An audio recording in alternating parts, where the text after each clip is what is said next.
Hindu MLA. ఆయనది నోటి తోలతోనే popular అయిన మనిషి అనమాట.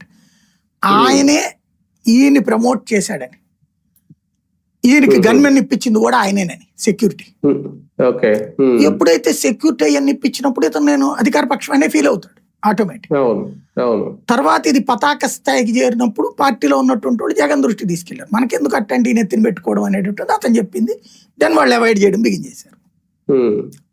ఇతనికి ఎట్లుంది, వీళ్ళని అంటే తన జగన్ని డైరెక్ట్గా ఏమనలేడు కాబట్టి ఈ కింద వాళ్ళని తిట్టడం అనమాట.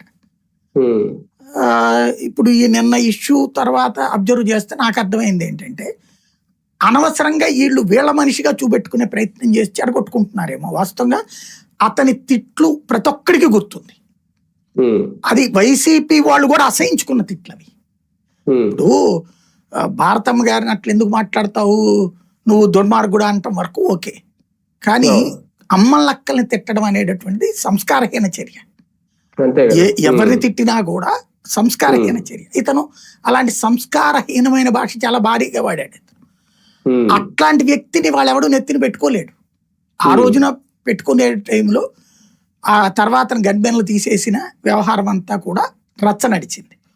ఇతను ఎప్పుడైతే ప్రభుత్వం మారిందో భయపడ్డాడు, కానీ పాపులారిటీ కోసం కంటిన్యూ చేశాడు. నన్ను ఎవరేం చేస్తారు అన్నది. అరెస్ట్ చేశారు, ఇతనికి చూపించాల్సింది చూపించారు. మామూలుగా